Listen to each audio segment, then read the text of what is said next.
ডাঙৰীয়াৰ নেতৃত্বত গোটেই অসমতে জিলাই জিলাই বাবা চাহেব আম্বেদকাৰ সন্মান যাত্ৰা কাৰ্যসূচী আৰম্ভ কৰা হৈছে। গুৱাহাটী মহানগৰ জিলাৰ উদ্যোগত মাননীয় সাংসদ গৌৰৱ গগৈ ডাঙৰীয়া, বিৰোধী দলৰ দলপতি দেৱব্ৰত শইকীয়া ডাঙৰীয়া, ৰিপুণ বৰা ডাঙৰীয়াকে প্ৰমুখ কৰি সকলো নেতা কৰ্মীয়ে আজি গুৱাহাটী মহানগৰ জিলাত এই কাৰ্যসূচী সম্পন্ন কৰিব। আমি শান্তিপূৰ্ণভাৱে আম্বেদকাৰ ডাঙৰীয়াৰ ওপৰত ইয়াত আলোচনা চক্ৰ কৰি আমি শান্তিপূৰ্ণভাৱে এটা সমদল কৰি দেশ প্ৰেমমূলক ভক্তি গীতেৰে আমি উপায়ুক্তৰ কাৰ্যালয়লৈ যাম এটা স্মাৰক পত্ৰ দিবৰ কাৰণে। ভাৰতৰ যিখন সংবিধান, এই সংবিধানখনে আমাক যিবোৰ অধিকাৰ দিছে, অধিকাৰ নস্যাৎ কৰিব বিচৰা বিজেপি চৰকাৰে যাতে সংবিধানখনক অকণো যাতে অগ্ৰাহ্য কৰিব নোৱাৰে তাৰ কাৰণে কংগ্ৰেছে অপোষাৰ্থ কৰি আহিছে আৰু কৰিব। গতিকে আজি আমি আমাৰ এই কাৰ্যসূচী মানৱেন্দ্ৰ শৰ্মা কমপ্লেক্সৰ পৰা আমি লৈ যাম অলপ সময়ৰ পিছত। ইতিমধ্যে গৌৰৱ গগৈ ডাঙৰীয়া আহি পাইছে। গতিকে অসমৰ প্ৰতিজন ৰাইজক আমি অনুৰোধ কৰিছো যে বিজেপি চৰকাৰে সংবিধান নস্যাৎ কৰি আমাৰ বাক স্বাধীনতা খৰ্ব কৰিব কাৰণে যি অভিসন্ধি কৰিছে, এই অভিসন্ধিত যাতে ৰাইজো সজাগ হৈ যাতে এই অভিসন্ধি যাতে সম্পূৰ্ণভাৱে সফল কৰিব নোৱাৰে তাৰ কাৰণে ৰাইজক ৰাজনৈতিকভাৱে সজাগ হ'বৰ কাৰণে আমি আহ্বান জনাইছো আৰু এই সংবিধানখন যাতে আমি অটুট ৰাখিব পাৰো সকলোকে দাবী জনাইছো। আমাৰ অসম প্ৰদেশ কংগ্ৰেছ কমিটি, গুৱাহাটী মহানগৰ জিলা কংগ্ৰেছ কমিটিৰ দ্বাৰা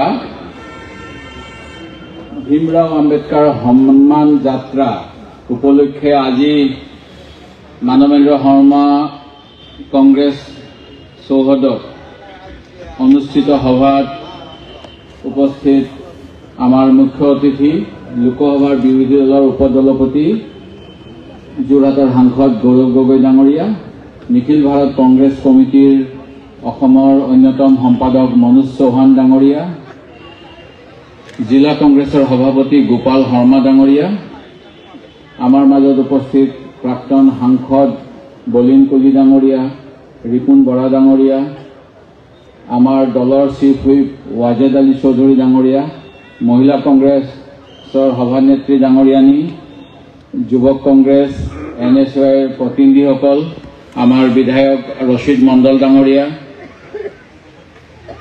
দীপ বায়ন ডাঙৰীয়া, মাইনৰিটিৰ চেয়াৰমেন ছালমান খান ডাঙৰীয়া আৰু বিভিন্ন সমষ্টিৰ বিভিন্ন ব্লকৰ পৰা অহা শ্ৰদ্ধাৰ কংগ্ৰেছৰ বিষয়ববীয়া আৰু প্ৰতিনিধিসকল, আমাৰ প্ৰদেশ কংগ্ৰেছ, জিলা কংগ্ৰেছ আৰু প্ৰদেশ মহিলা কংগ্ৰেছৰ বিষয়ববীয়াসকল, যুৱ কংগ্ৰেছৰ বিষয়ববীয়াসকল আৰু উপস্থিত সংবিধানপ্ৰেমী ৰাইজসকল আৰু আমাৰ চতুৰ্থ স্তম্ভৰ প্ৰতিনিধিসকল, আজি নিখিল ভাৰত কংগ্ৰেছ কমিটিৰ নিৰ্দেশ মৰ্মে আমি আমাৰ সংবিধানৰ মূল প্ৰণয়ক চেয়াৰমেন যিজনৰ নেতৃত্বত সংবিধানৰ যি কনষ্টিটুৱেণ্ট এছেম্বলি অৰ্থাৎ সংবিধান প্ৰস্তুতকৰণ সভা অনুষ্ঠিত হৈছিল, তেখেতৰ প্ৰতি সন্মান জনাই আমি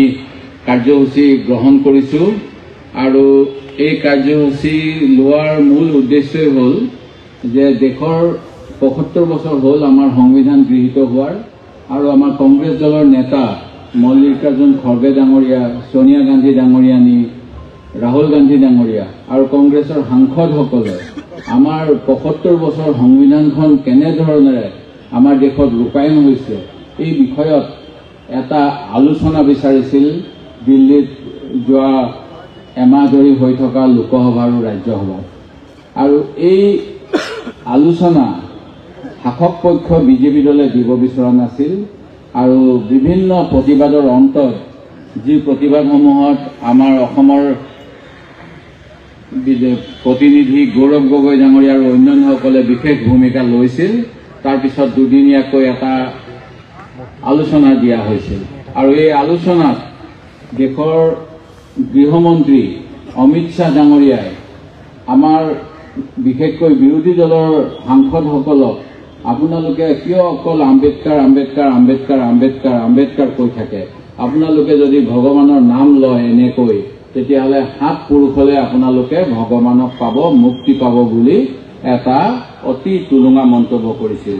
আৰু এই মন্তব্যৰ দ্বাৰা তেখেতসকলৰ আম্বেদকাৰ ডাঙৰীয়া আমাৰ দেশৰ সংবিধানৰ প্ৰতি যি ঘৃণা, সেই ঘৃণা সেইদিনাখন স্পষ্ট হৈছিল।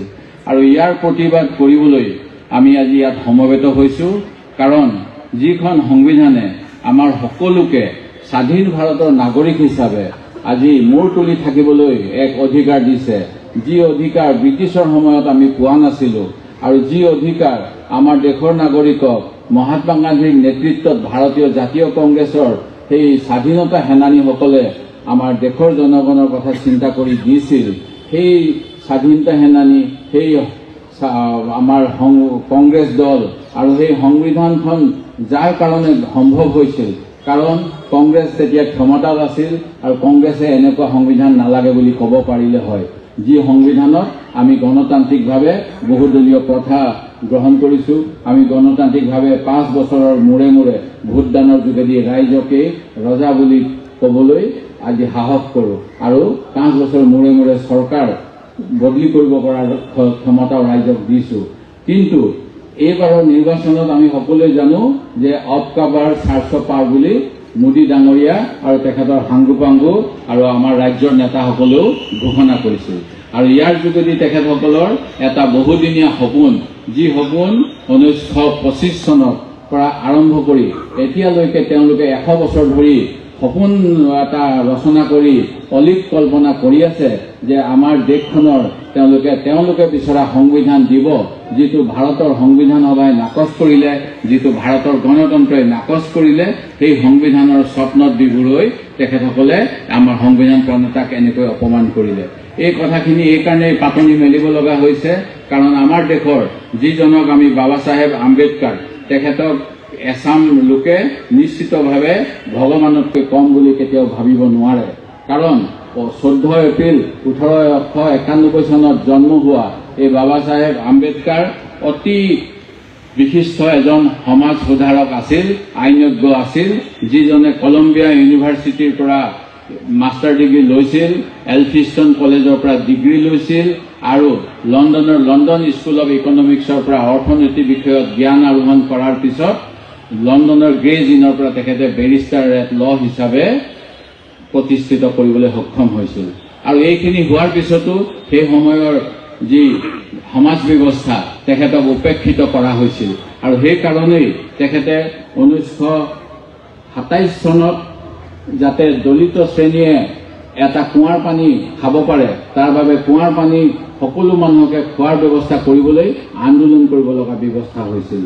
ঠিক তেনেধৰণে 1930 চনত এছাম হিন্দু মানুহক অন্য এছাম হিন্দু মানুহে মন্দিৰত প্ৰৱেশত বাধা দিছিল, আৰু তেতিয়া তেখেতে দলিত শ্ৰেণীক যাতে মন্দিৰত প্ৰৱেশ কৰিবলৈ সুবিধা দিব পাৰে, সেইসকলৰ বাবে তেখেতে 1930 চনত এটা আন্দোলন কৰিব লগা হৈছিল।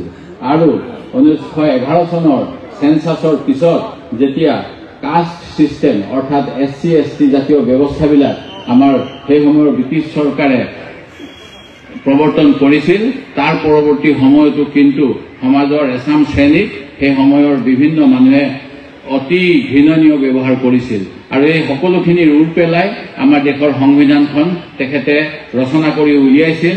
আৰু সেই সংবিধানৰ কাৰণেই আজি আমি বিভিন্ন মৌলিক অধিকাৰ পাওঁ, য'ত আমাৰ ধৰ্ম, ভাষা, জাতি বা সম্প্ৰদায়ৰ ভিত্তিত কোনো ধৰণৰ বৈষম্য চৰকাৰখনে কৰিব নোৱাৰে, আৰু তেনে কৰিলে চৰকাৰক দায়ী কৰিব পৰা যায় ন্যায় ব্যৱস্থাৰ যোগেদি। আজি তেনে এজন মহান ব্যক্তি, যিজন সমাজৰ শোষিত নিষ্পেষিতৰ বাবে ভগৱানতকৈ কম নহয়, আৰু সাধাৰণ ভাৰতীয় নাগৰিকৰ বাবে সকলোকে অধিকাৰ দিয়াৰ বাবে তেখেতে আমাৰ সংবিধানৰ প্ৰণেতা, যি সংবিধানখনৰ ভিত্তিত অমিত শ্বাহ ডাঙৰীয়া, নৰেন্দ্ৰ মোদী ডাঙৰীয়াই দেশৰ প্ৰধানমন্ত্ৰী, গৃহমন্ত্ৰী হিচাপে শপত লৈ আছে, সেই সংবিধানখনক তেওঁলোকে সংবিধানৰ প্ৰণেতাজনক এনেকৈ উলংঘা কৰিব বিচৰাটো কোনো ভাৰতীয় নাগৰিকে সহ্য নকৰে।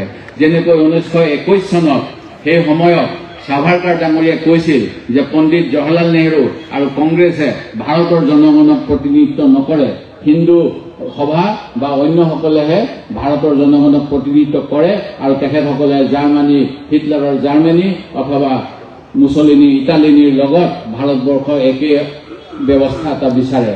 কিন্তু সেই কথা ৰাইজে প্ৰত্যাখ্যান কৰিলে, আৰু সেই গতিকে 2014 চনলৈকে তেখেতসকলে কোনো দিনে ক্ষমতালৈ আহিব পৰা নাছিল। কিন্তু একমাত্ৰ ভাল দিনৰ সোৱাদ দিম বুলি ভাৰতীয় জনগণক বিভিন্ন প্ৰলোভন দি তেখেতসকলে 2014 চনত শাসনলৈ আহিলে আৰু এই শাসনৰ পিছত কেনেকুৱা ভাল দিন আজি আমাক দিছে আমি সকলোৱে সেই কথা জানো। সেই গতিকে এনেকুৱা এটা দল যি দলটোৰ গণতন্ত্ৰ স্বাধীনতাৰ প্ৰতি কোনো ধৰণৰ সন্মান নাই, তেখেতসকলৰ পৰা আমাৰ দেশৰ সংবিধান ৰচক বাবা চাহেব আম্বেদকাৰৰ প্ৰতি ইয়াতকৈ বেছি কেতিয়াও আশা কৰিব নোৱাৰি।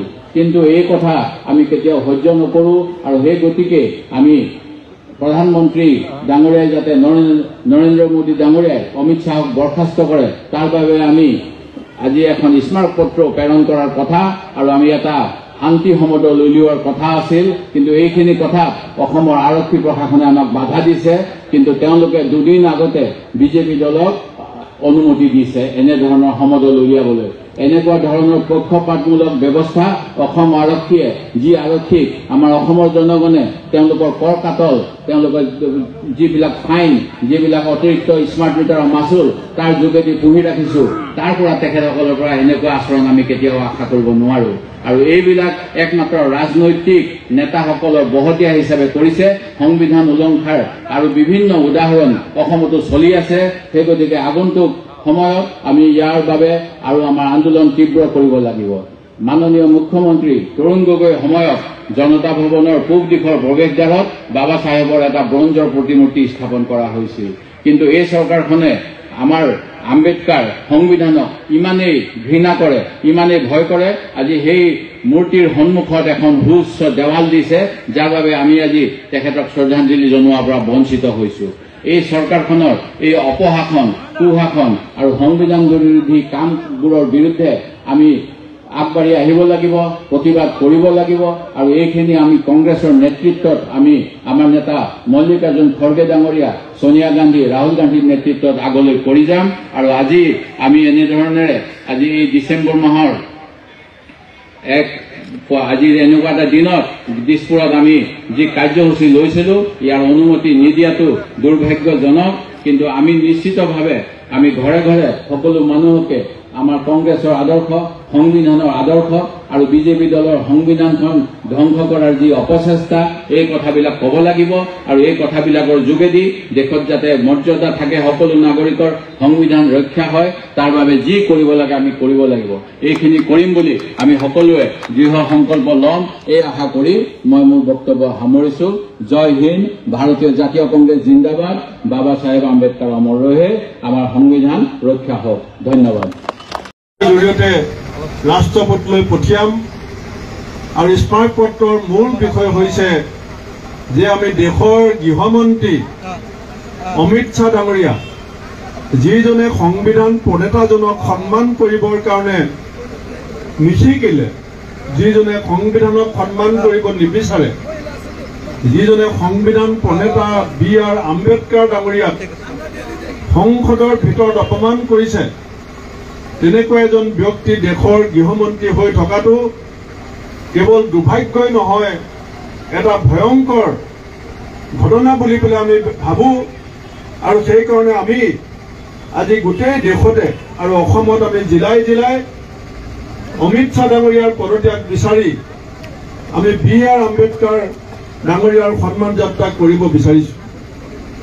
বন্ধুসকল, আমি এই সংসদৰ মজিয়াত আমি পবিত্ৰ সংসদ বুলি কওঁ। আৰু গৃহমন্ত্ৰীজন হৈছে চৰকাৰৰ দ্বিতীয় স্থানত থকা এজন মন্ত্ৰী। তেওঁ সংসদৰ মজিয়াত কৈছে যে আপোনালোকে আম্বেদকাৰৰ নাম লৈ থাকিব নালাগে।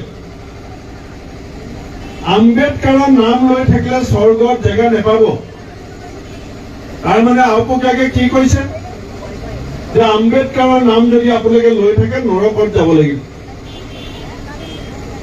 সংবিধানখন যিজন মানুহে আমাক দি থৈ গ'ল, শোষিত, নিষ্পেষিত, বঞ্চিত সমাজৰ আত্মজনক শক্তি দিবৰ কাৰণে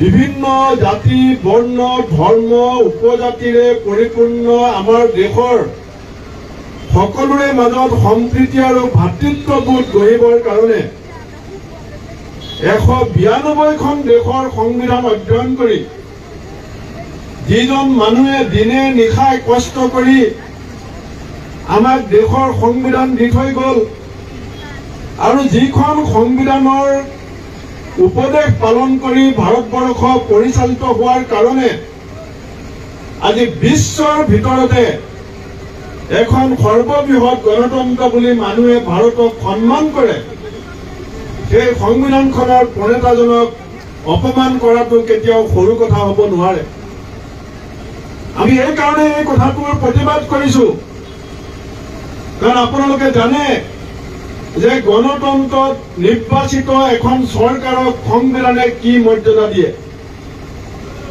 কিন্তু এইগৰাকী গৃহমন্ত্ৰী অমিত শ্বাহ ডাঙৰীয়া ক্ষমতাত থকাৰ সময়ত মণিপুৰত যেতিয়া আমাৰ কংগ্ৰেছ চৰকাৰ হৈছিল তেতিয়া সেই চৰকাৰ ভাঙি দিয়া হৈছে মধ্যপ্ৰদেশত কংগ্ৰেছ চৰকাৰ হৈছিল সংবিধানক অপমান কৰি পেলাই চৰকাৰ ভাঙি দিয়া হৈছে গোৱাত অৰুণাচলত আমাৰ চৰকাৰ সংবিধান অপমান কৰি ভাঙি দিয়া হৈছে আজি আমেৰিকাৰ কোৰ্টত আমেৰিকাৰ যিটো FBI আমাৰ CBI সমপৰ্যায়ৰ federal board of investigation America তেওঁলোকে কৈছে যে গৌতম আদানী এজন ধোঁকাবাজ চোৰ প্ৰবঞ্চক আৰু প্ৰতাৰক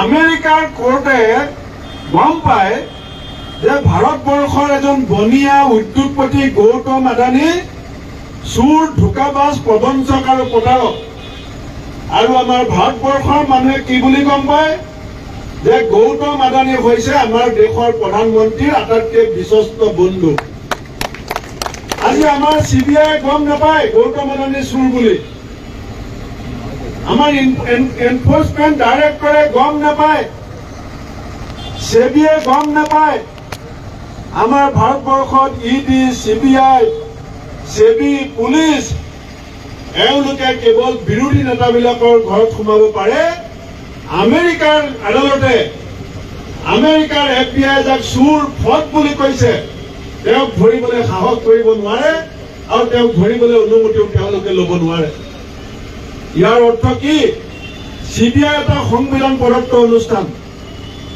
CBI এটা সংবিধান প্ৰদত্ত অনুষ্ঠান ED এটা সংবিধান প্ৰদত্ত অনুষ্ঠান SEBI এটা সংবিধান প্ৰদত্ত অনুষ্ঠান অমিত শ্বাহ ডাঙৰীয়া গৃহমন্ত্ৰী হৈ থাকোঁতে এই অনুষ্ঠানবিলাকৰ যিটো সাংবিধানিক ক্ষমতা সেই ক্ষমতা তেওঁলোকে হাতিয়াৰ হিচাপে ব্যৱহাৰ কৰি কেৱল বিৰোধী নেতাবিলাকক তেওঁলোকে গ্ৰেপ্তাৰ কৰিব পাৰে বাকী যিবিলাক আচল চোৰ বিজয় মালিয়া পলাই গ'ল মেহবুব চকচি পলাই গ'ল কিমান মানুহে দেশত লুটপাট চলি আছে এসময়ত লুইচ বাৰ্জাৰ এনকুৱাৰী হ'ব বুলি কৈছিল সাৰদা এনকুৱাৰী হ'ব বুলি কৈছিল আজি সেইবিলাক কথা গাত দি থৈ আমি যেতিয়া ৰাস্তাত আন্দোলন কৰিবলৈ যাওঁ তেতিয়া আমাক চুচৰাই বগৰাই পেলাই পুলিচে লৈ যাব পাৰে মই আহি থাকোঁতে দাৰুল বৰকটকীয়ে কৈছে যে আজি তেজপুৰত বহুত পুলিচ আজি গুৱাহাটীত বহুত পুলিচ কিন্তু ইমান যে আমাৰ পুলিচৰ শক্তি আছে আমি পুলিচক বেয়া নাপাওঁ কিন্তু ইমান পুলিচ থাকোঁতে চোৰ ডকাইতৰ সংখ্যা কেনেকৈ বৃদ্ধি পাইছে ধৰ্ষণৰ সংখ্যা কেনেকৈ বৃদ্ধি পাইছে নাৰী নিৰ্যাতনৰ সংখ্যা কেনেকৈ বৃদ্ধি পাইছে কাৰণ পুলিচক এতিয়া বিজেপিয়ে নিজৰ হাতিয়াৰ কৰিব বিচাৰিছে সেইদিনাখন মোক গুৱাহাটীত গ্ৰেপ্তাৰ কৰি লৈ গ'ল লৈ যাওঁতে ভাবিছিলোঁ পুলিচে মোক টানি আজুৰি গাড়ীত উঠালে এতিয়া ভিতৰত মোক এৰেষ্ট কৰি নি আছে এতিয়া মই ক'লো আপোনালোকে মোক কিয় ধৰিছে মই আপোনালোকৰ কাৰণে যুঁজি আছো আমাৰ চৰকাৰ যেতিয়া আহিব আপোনালোকে অল পেঞ্চন পলিচি পাব আপোনালোককতো বিজেপিয়ে পেঞ্চন নিদিয়ে আপোনালোকৰ প্ৰমোচনবিলাক হেল্ড আপ হৈ আছে এতিয়া বহুত কনিষ্টেবলে হাবিলদাৰ হ'ব লাগে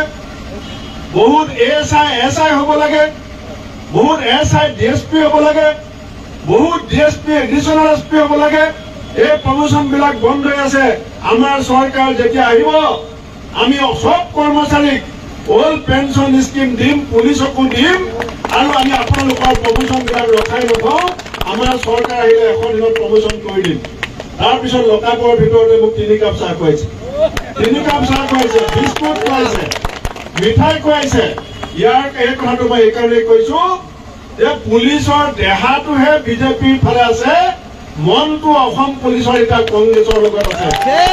গতিকে আপোনালোকে ভয় নকৰিব, আপোনালোকে ভয় নকৰিব। পুলিচৰ দেহাটো আছে বিজেপিৰ লগত, মনটো আছে কংগ্ৰেছৰ লগত। ডক্টৰ ভূপেন হাজৰিকাই গানত লিখিছিল যে সংগ্ৰাম আন এটি নাম জীৱনৰ, সংগ্ৰাম আন এটি নাম জীৱনৰ, সংগ্ৰাম আন এটি নাম জীৱনৰে, ইতিহাসে চিঞৰে জয় জনতাৰে। এই যে চৰকাৰ হিমন্ত বিশ্ব শৰ্মাৰ দাদাগিৰি, এনেকুৱা বহুত মুখ্যমন্ত্ৰী অসমৰ ৰাইজে বনাইছে, আৰু যেতিয়া ৰাইজে বেয়া পাইছে এনেকুৱা বহু মুখ্যমন্ত্ৰীক ৰাইজে ৰাজপথৰ পৰা নমাই তলত বহুৱাই থৈছে। এতিয়া সময় আহিছে, আজি হিমন্ত বিশ্ব শৰ্মাই পৰহি কি কৈছে যে কংগ্ৰেছে আন্দোলন কৰিব নালাগে, ৰাজনৈতিক দলে আন্দোলন কৰিব নালাগে। এইটোৱে তেওঁৰ গণতন্ত্ৰ বিৰোধী চৰিত্ৰ, এইটোৱে তেওঁৰ সংবিধান বিৰোধী চৰিত্ৰ। যেতিয়া বিজয়া চক্ৰৱৰ্তী বাইদেৱে ঠেলা গাড়ীত মৃতদেহ লৈ 30 অক্টোবৰত জনতা ভৱনৰ সন্মুখলৈ গৈছিলে, সেইদিনাখন হিমন্ত বিশ্ব শৰ্মা কিয় মনে মনে আছিলে? যেতিয়া বস্তুৰ দাম বাঢ়িছে বুলি কয় স্মৃতি ইৰাণীয়ে আলুগুটি পিঁয়াজৰ মালা পিন্ধি পাৰ্লিমেণ্টৰ আগত আন্দোলন কৰিছিলে, সেইদিনাখন হিমন্ত বিশ্ব শৰ্মা কিয় মনে মনে আছিলে? ডিব্ৰুগড়ৰ MLA প্ৰশান্ত ফুকনে গৰু গাড়ীৰ সন্মুখত গেছ চিলিণ্ডাৰ বান্ধি গুৱাহাটীৰ মাজত যেতিয়া গৰু গাড়ী চলাইছিলে, সেইদিনাখন হিমন্ত বিশ্ব শৰ্মা কিয় মনে মনে আছিলে? গুৱাহাটীত গৰু গাড়ী চলালে সেইটো আন্দোলন নহয়, মৃতদেহ ঠেলাত লৈ পেলাই এছেম্বলিৰ সন্মুখলৈ গ'লে আন্দোলন নহয়, পিঁয়াজৰ মালা আলুগুটি মালা পিন্ধি পাৰ্লিমেণ্ট ঘেৰাও কৰিলে আন্দোলন নহয়। আৰু যেতিয়া অমিত শ্বাহে সংবিধানক অপমান কৰে, অমিত শ্বাহে যেতিয়া ডক্টৰ ভীমৰাও আম্বেদকাৰক অপমান কৰে, যেতিয়া শোণিতপুৰৰ ৰাইজে যেতিয়া ৰাজপথত ওলাব খোজে, তেতিয়া তেওঁলোকে আমাক পুলিচ দি পেলাই বন্ধ কৰিব বিচাৰে। মই ধন্যবাদ দিম আজি ইয়াত উপস্থিত থকা প্ৰত্যেকগৰাকী ব্যক্তিক, প্ৰত্যেকগৰাকী মহিলা আই মাতৃক মই ধন্যবাদ দিম যে এইগৰাকী ভীমৰাও আম্বেদকাৰক সন্মান জনাবৰ কাৰণে, তেখেতৰ সংবিধানৰ প্ৰতি সন্মান জনাবৰ কাৰণে আজি তেজপুৰ জিলা কংগ্ৰেছৰ বাকৰিত যিসকল গোট খাইছে আৰু এই কাৰ্যসূচীক সফল কৰাত যিসকলে সহায় কৰিছে, মই সকলোকে ধন্যবাদ দিছো। আমি ইয়াৰ পৰা উপায়ুক্তৰ কাৰ্যালয়লৈ যাম আৰু আমাক কোনো বাধা দিবলৈ চেষ্টা কৰিব নালাগে। ইয়াত কোনো কংগ্ৰেছে বন্দুক লৈ অহা নাই, ইয়াত কোনো কংগ্ৰেছে লাঠি লৈ অহা নাই।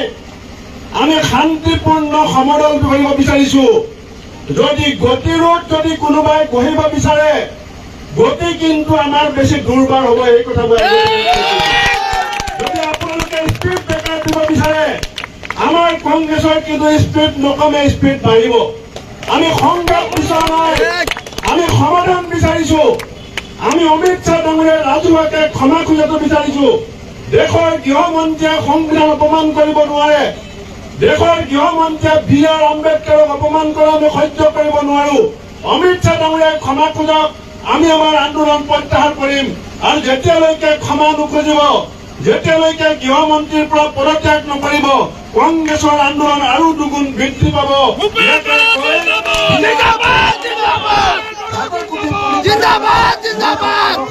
বন্দে মাতৰম, জয় হিন্দ। ভূপেন বড়ো জিন্দাবাদ, জিন্দাবাদ, জিন্দাবাদ। ভূপেন বড়ো জিন্দাবাদ, জিন্দাবাদ, জিন্দাবাদ।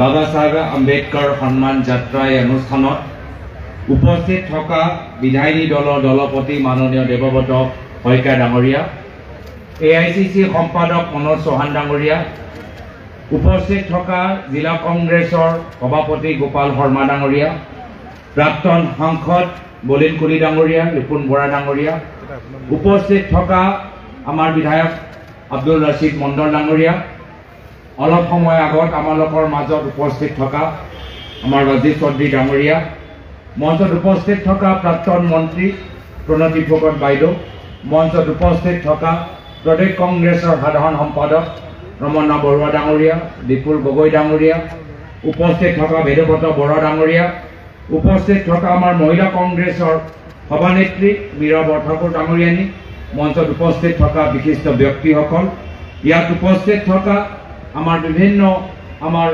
অঞ্চলৰ পৰা অহা কংগ্ৰেছৰ সতীৰ্থসকল, সাংবাদিক বন্ধুসকল আৰু উপস্থিত থকা আমাৰ শ্ৰদ্ধেয় ৰাইজ, ইতিমধ্যে গোটেইখিনি কথা আমাৰ কংগ্ৰেছ দলৰ বক্তাসকলে ক'লে আৰু মূল কথা আমাৰ AICCৰ সম্পাদক মনোজ চৌহান ডাঙৰীয়াই ক'লে যে কিয় সদনৰ ভিতৰত কেন্দ্ৰীয় গৃহমন্ত্ৰী অমিত শ্বাহ ডাঙৰীয়া বাবা চাহেব ডক্টৰ ভীমৰাও আম্বেদকাৰৰ বিৰুদ্ধে ইমান অপমানজনক শব্দ ব্যৱহাৰ কৰে। তাৰ মূল কাৰণ হৈছে যে প্ৰথম দিনৰ পৰা RSS, হিন্দু মহাসভা এই দুয়োটা সংগঠনে ভাৰতৰ সংবিধানক স্বীকাৰ কৰা নাছিল। ভাৰতৰ সংবিধানৰ ভিতৰত কি আদৰ্শ উল্লেখ কৰা গৈছে মই অলপ সেই প্ৰিএম্বলটো পঢ়িবলৈ বিচাৰোঁ। আমাৰ ভাৰতীয় সংবিধানত প্ৰিএম্বলত লিখা আছে যে আমি ভাৰতবৰ্ষৰ জনসাধাৰণে ভাৰতবৰ্ষক এখন সাৰ্বভৌম সমাজবাদী ধৰ্ম নিৰপেক্ষ গণতান্ত্ৰিক গণৰাজ্য ৰূপে গঠন কৰিবলৈ আৰু ইয়াৰ সকলো জনসাধাৰণৰ বাবে সামাজিক, অৰ্থনৈতিক আৰু ৰাজনৈতিক ন্যায়, চিন্তা, মত প্ৰকাশ, বিশ্বাস, আস্থা আৰু উপাসনাৰ স্বাধীনতা, মৰ্যাদা আৰু সুযোগৰ সমতা নিশ্চিত কৰিবলৈ আগবাঢ়ি গৈছে। এই ভাৰতৰ সংবিধান যেতিয়া প্ৰকাশ হৈছিল সেই সময়ত RSS বিৰোধিতা কৰিছে, কৈছে যে ভাৰতৰ সংবিধানত ভাৰতীয় সংস্কৃতিৰ কোনো উদাহৰণ নাই, কোনো প্ৰমাণ নাই। তেওঁলোকে ভাৰতীয় সংস্কৃতি নাজানে। আজি ভাৰতীয় সংস্কৃতি সমাজবাদী হয়, ভাৰতীয় সংস্কৃতি নিৰপেক্ষ হয়, ভাৰতীয় সংস্কৃতি গণতান্ত্ৰিক হয়, ভাৰতীয় সংস্কৃতিক আমি ন্যায় মৰ্যাদা দিওঁ, স্বাধীনতাৰ ওপৰত বিশ্বাস কৰোঁ আৰু মৰ্যাদা আৰু সুযোগৰ ক্ষমতাৰ ওপৰত আমি বিশ্বাস কৰোঁ। কিন্তু এইখিনি কথা RSS নিবিচাৰে, গণতান্ত্ৰিক দেশ নিবিচাৰে, সমাজবাদী দেশ নিবিচাৰে, ক্ষমতা নিবিচাৰে, বাক স্বাধীনতা নিবিচাৰে, সামাজিক ন্যায় নিবিচাৰে। আৰু সেইকাৰণে প্ৰথম দিনৰ পৰা তেওঁ RSS হিন্দু মহাসভাই সংবিধানক বহিষ্কাৰ কৰিছে। কিন্তু দেখা পালে যেতিয়া যে গোটেই আমাৰ ভাৰতৰ জনসাধাৰণে সংবিধানক স্বীকাৰ কৰিছে, আদৰিছে, তেতিয়া RSS আৰু হিন্দু মহাসভাই এটা দীৰ্ঘ দিনৰ এটা নাটক সৃষ্টি কৰিলে। কি নাটক সৃষ্টি কৰিলে যে লাহে লাহে লাহে তেওঁলোকে ক'বলৈ বিচাৰিলে যে আমি সংবিধানক সন্মান কৰোঁ, বাবা চাহেব আম্বেদকাৰক সন্মান কৰোঁ। মিছা কথা, অপপ্ৰচাৰ, নাটক তেওঁলোকে কেতিয়াও সন্মান কৰা নাছিল। আৰু সেইকাৰণে এই বছৰৰ আৰম্ভণিত লোকসভা নিৰ্বাচনৰ সময়ত কি কৈছে যে যদি আমাৰ 400 পাৰ সাংসদ হয় আমি সংবিধান সলনি কৰি দিম। যদি সংবিধানক সন্মান কৰে তেতিয়া সলনি কৰাৰ কথা কিয় প্ৰকাশ কৰিলে? যদি বাবা চাহেব আম্বেদকাৰক সন্মান কৰে তেতিয়া সংবিধান সলনি কৰা এই ভাবুকি কিয় দিলে? যিহেতু তেওঁলোকে কেতিয়াও স্বীকাৰ কৰা নাছিল আৰু ক্ষমতা তেওঁলোকৰ মূৰত সোমালে, ভাবিলে আৰু নাটক কৰিব নালাগে আৰু অপপ্ৰচাৰ কৰিব নালাগে। প্ৰধানমন্ত্ৰী মোদী ডাঙৰীয়াৰ নেতৃত্বত বিজেপি আৰু শক্তিশালী হৈছে আৰু হ'বগৈ। ইমান বছৰৰ পৰা আমি যে নাটক কৰি আছো, বাবা চাহেব আম্বেদকাৰৰ প্ৰতি যে সন্মানৰ এটা মুখা যে আমি প্ৰিয় ৰাখিছিলো, তেওঁলোকে এই মুখা উভতাই পেলাবলৈ বিচাৰিলে। কিন্তু ভাৰতৰ জনসাধাৰণে যোৱা লোকসভা নিৰ্বাচনত প্ৰমাণ কৰিলে যে বিজেপি দলতকৈ বেছি শক্তিশালী হৈছে আমাৰ ভাৰতৰ সংবিধান। বিজেপি সংগঠনৰ আৰু RSS সংগঠনতকৈ বেছি শক্তিশালী হৈছে আমাৰ ইণ্ডিয়া এলায়েন্সৰ গঠবন্ধন। অলপ দিন তেওঁলোকে মনে আছে, অলপ দিন তেওঁলোকে নিমাত হ'ল, অলপ দিন তেওঁলোকে এইখিনি কথা ক'বলৈ বাদ দিলে। কিন্তু আকৌ যেতিয়া হাৰিয়ানা মহাৰাষ্ট্ৰ এই দুটা ৰাজ্যৰ নিৰ্বাচনত তেওঁলোকৰ বিজয় হ'ল, আকৌ ক্ষমতা তেওঁলোকৰ মূৰত সোমালে, আকৌ ক্ষমতা তেওঁলোকৰ মূৰত সোমালে। আৰু অমিত শ্বাহ ডাঙৰীয়া নিজৰ পেটত নিজৰ কথা বাস্তৱ কথা ৰাখিব নোৱাৰিলে। সংবিধানৰ ওপৰত যেতিয়া গুৰুত্বপূৰ্ণ চৰ্চা চলি আছে, সেই চৰ্চাৰ মাজত তেওঁ বাবা চাহেব আম্বেদকাৰৰ প্ৰতি নিজৰ অহংকাৰ আৰু তেওঁলোকৰ যে বাস্তৱ চিন্তা সেইখিনি কথাবোৰ মুকলি হ'ল। যদি সঁচাকৈ তেওঁলোকৰ বাবা চাহেব আম্বেদকাৰৰ প্ৰতি শ্ৰদ্ধা আছিল, তেতিয়া লগে লগে তেওঁ ক্ষমা বিচাৰিলেহেঁতেন, লগে লগে ক'লেহেঁতেন যে মই যিখিনি কথা ক'লো ভুলত ওলাই গ'ল, মই এনেদৰে বাবা চাহেব আম্বেদকাৰৰ নাম ল'বলৈ বিচৰা নাই, ভগৱানৰ লগত যিখিনি কথা ক'লো এই ধৰণৰ কথা মই ক'বলৈ বিচৰা নাই, মই ভাৰতৰ জনসাধাৰণৰ পৰা মই ক্ষমা বিচাৰিছোঁ। কিন্তু নক'লে। এটা সময়ত ক'ব যে আম্বেদকাৰক আমি সন্মান কৰোঁ, আকৌ যেতিয়া নিজে অপমানজনক শব্দ ব্যৱহাৰ কৰিলে ক্ষমা বিচাৰিবলৈ তেওঁলোকৰ সাহস থাকে।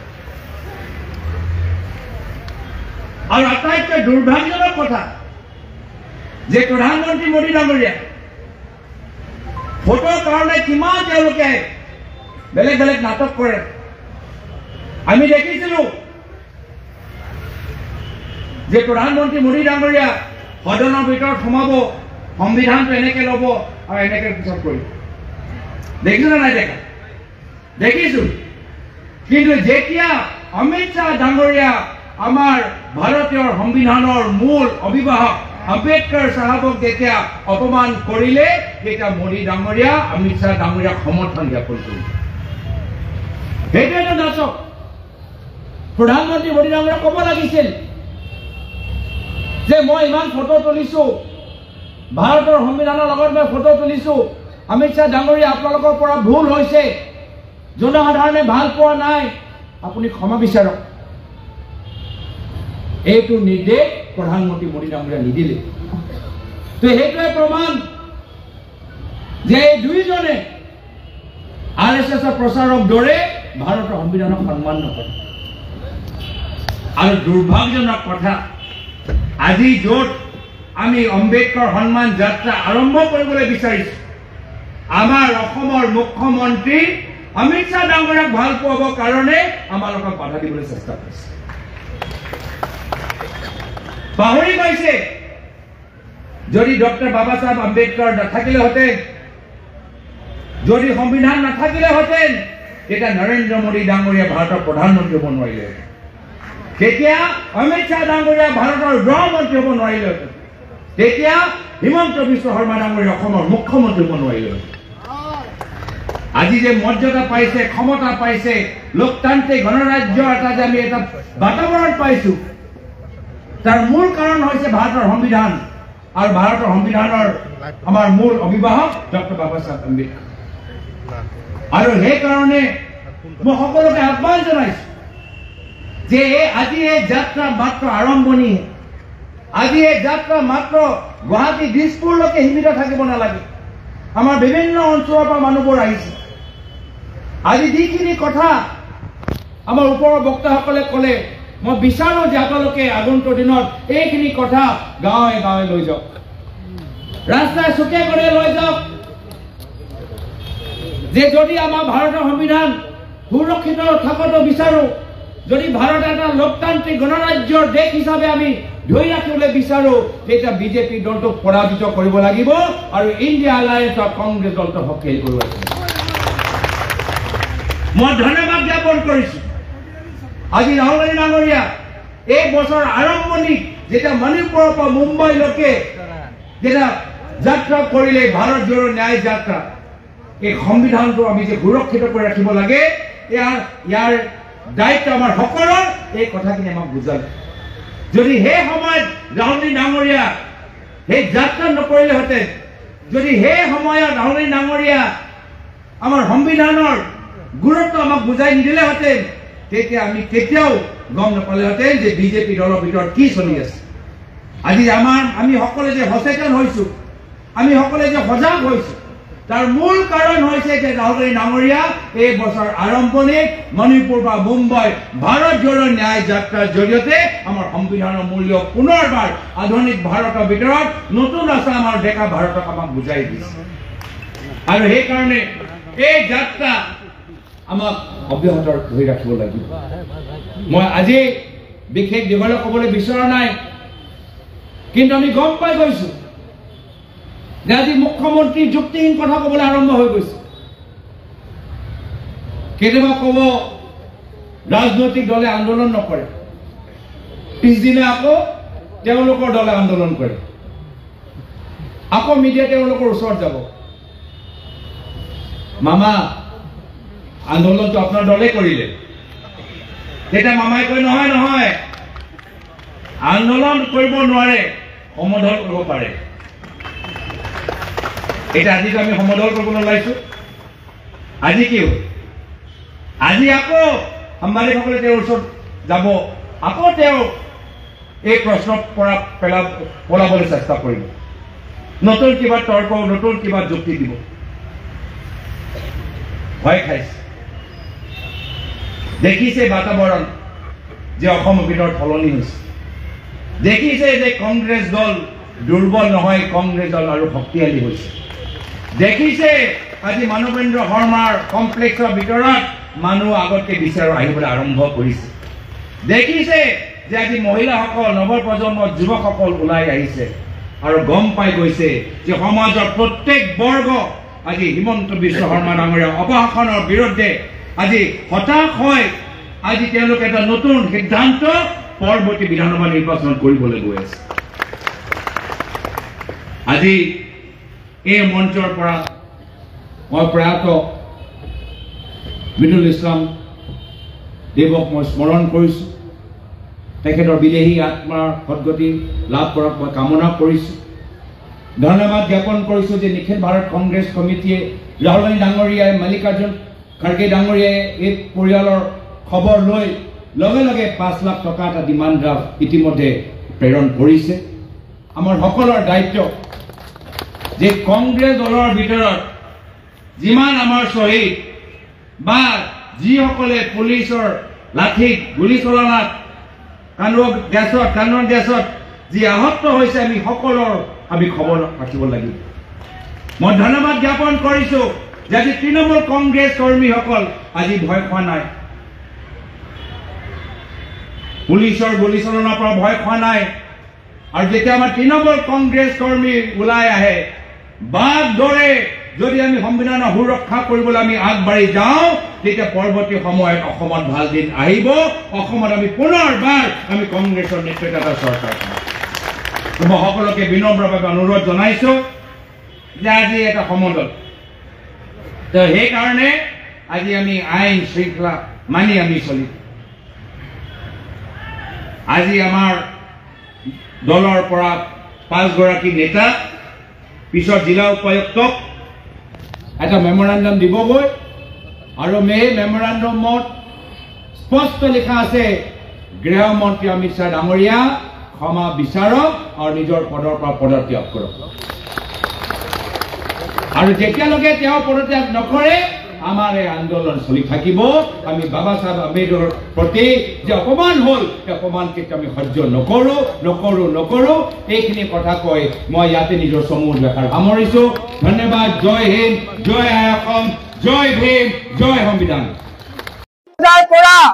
হিমন্ত বিশ্ব শৰ্মাৰ নিৰ্দেশ মানে ইয়াত পহৰা দি থকা আৰক্ষী বিষয়াসকল মই আজি আপোনালোকক এটা কথা ক'ব বিচাৰিছোঁ উপৰোক্ত আমাৰ বক্তাসকলে কৈ গৈছে ভীমৰাও আম্বেদকাৰৰ বিষয়ে আমি এটা কথা হিমন্ত বিশ্ব শৰ্মাক ক'ব বিচাৰিছোঁ তেওঁৰ জৰিয়তে অমিত শ্বাহৰ কাণত পেলাব বিচাৰিছোঁ যে হেৰ সুবিধাবাদীৰ দল তোৰ মিছা হ'ব কৌশল ৰাইজৰ তই সেৱা চুৰ কৰি বহাব খুজিছ বল। কংগ্ৰেছ এনেকুৱা এটা দল, কংগ্ৰেছৰ ইতিহাস আছে। কংগ্ৰেছ এনেকুৱা এটা দল, কংগ্ৰেছৰ ইতিহাসত বি.আৰ. আম্বেদকাৰৰ দৰে ব্যক্তিয়ে এখন পবিত্ৰ ধৰ্ম গ্ৰন্থৰ নিচিনাকৈ আমাক এখন পবিত্ৰ গ্ৰন্থ দি গৈছে। গ্ৰন্থখনৰ নাম কি হৈছে? দ্য কনষ্টিটিউশ্যন অফ ইণ্ডিয়া, ভাৰতৰ সংবিধান। এইখন সংবিধানে আমাক কি দিছে? এইখন সংবিধানে কৈছে তুমি যদি সনাতনী, তুমি সনাতনী পন্থা লোৱা, আৰু তুমি যদি ইছলাম, তুমি ইছলামৰ পন্থা লোৱা, তুমি যদি খ্ৰীষ্টিয়ান, তুমি গীৰ্জাত যোৱা, তুমি যদি বৌদ্ধ, তুমি বৌদ্ধ ধৰ্ম লোৱা। ইয়াত সংবিধানে আমাক অধিকাৰ দি গৈছে। আৰু অমিত শ্বাহে যিখন সংবিধানক শপত লৈ পেলাই সাংসদ হৈছে, তাত মন্ত্ৰী হৈছে, অমিত শ্বাহৰ শিক্ষাগত অৰ্হতা কম কাৰণে চাগে তেওঁ পাহৰি গৈছে যে সংবিধানখনক নস্যাৎ কৰাৰ পৰিণতি কি হ'ব। হিমন্ত বিশ্ব শৰ্মাই কৈ আছে যে কংগ্ৰেছে গুলি ফুটোৱাটো বিচাৰিছে। মই হিমন্ত বিশ্ব শৰ্মাক কৈ গৈছো, ভয় খাইছে হিমন্ত বিশ্ব শৰ্মাই। কংগ্ৰেছৰ ইতিহাস হিমন্ত বিশ্ব শৰ্মাই জানে। বগা ব্ৰিটিছক খেদিছে, কন্দুৱা গেছ আৰু গুলিক যদি ভয় খালেহেঁতেন, মৃদুল ইছলামৰ মৃত্যুৰ পিছত ইমান মানুহ ইয়াত আজি নাহিলেহেঁতেন।